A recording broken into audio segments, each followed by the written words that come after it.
एक बार की बात है, सीनू कबूतरी अपनी बहू टुनटुनी और पोती चिंकी के साथ बीकानेर के जंगलों में रहा करती थी। उसका बेटा संटी शहर में नौकरी करता था और वहीं रहता था। सीनू कबूतरी अपनी बहू टुनटुनी से कहती है, बहू टुनटुनी, कल कुछ अच्छा खाना बना देना, संटी घर आ रहा है। जी माँ जी, संटी जी को समोसे बहुत पसंद है। मैं एक काम करती हूँ, आज ही बाजार जाके समोसे बनाने का सारा सामान लेके आती हूँ, फिर मैं गर्मा गर्म समोसे बना दूंगी।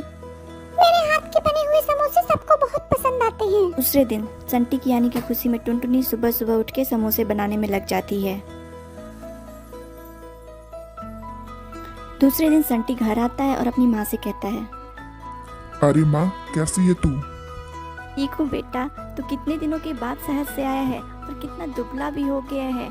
आज टुनटुनी तेरे लिए समोसे बना रही है, तुझे तो समोसे बहुत पसंद है ना। माँ, मैं तुझे ये बताने आया था कि मैं अपनी गर्लफ्रेंड सीनू चिड़िया के साथ शादी कर रहा हूँ। अब मैं टुनटुनी के साथ और नहीं रह सकता। हम दोनों शहर में ही रहेंगे और कभी वापस नहीं आएंगे। ये तू क्या बोल रहा है बेटा? एक बार टुनटुनी के बारे में तो सोचा होता। ये सब सुन के उस पे क्या गुजरेगी। अब मेरा टुनटुनी से कोई लेना देना नहीं है। ये सब बोल के संटी कबूतर चला जाता है और कभी वापस नहीं आता।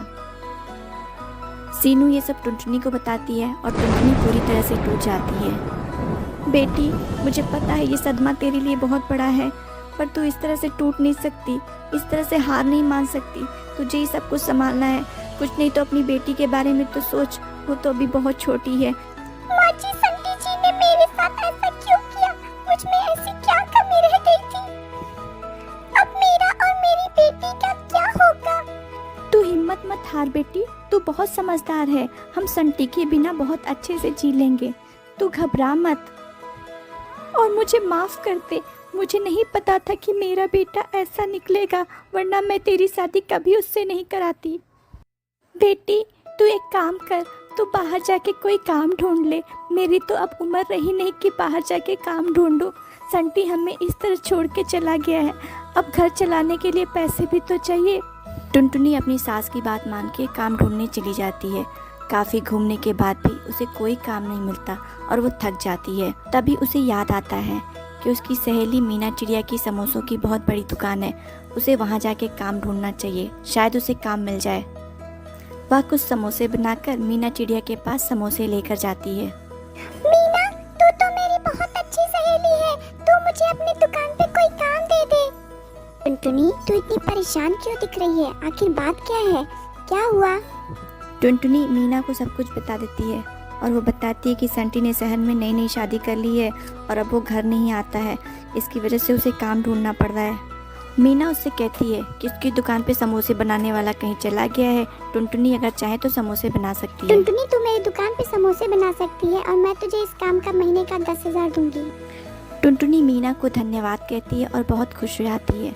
फिर अपने घर चली जाती है।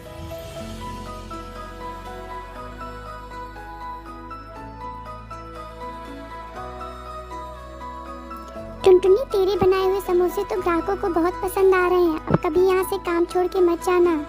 मीनू, तुमने मेरा मुसीबत के वक्त साथ दिया था, अब मैं कभी तुम्हारा साथ नहीं छोड़ूंगी।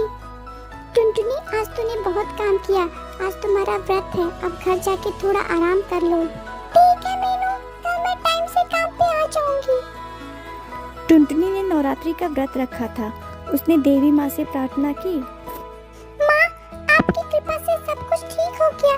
बस एक और बात माँ, अब संटी जी को घर भेज दो माँ, उनके बिना कुछ भी अच्छा नहीं लगता। संटी जी को घर भेज दो माँ। अगले ही दिन संटी घर आ जाता है और टुनटुनी से कहता है, टुनटुनी, मेरी गर्लफ्रेंड ने एक बिजनेसमैन से शादी कर लिया। उसके पास बहुत पैसे हैं, उसने मुझे छोड़ दिया। टुनटुनी, क्या तुम मुझे माफ कर सकती हो? अब मैं तुम्हारे पास लौट आया हूँ। संटी जी, आपने जो भी मेरे साथ किया उसके लिए मैं आपको कभी माफ नहीं करूंगी। पर मैं क्या करूं? मैं एक माँ हूँ, मैं अपनी बेटी को उसके बाप से दूर नहीं रख सकती। मैं अपनी बेटी की खुशी के लिए आपको माफ करती हूँ। इसके बाद सब ठीक हो गया। संटी ने कसम खाई कि अब टुनटुनी को कभी धोखा नहीं देगा, हमेशा उसकी बात मानेगा और सभी खुशहाल जीवन व्यतीत करने लगे।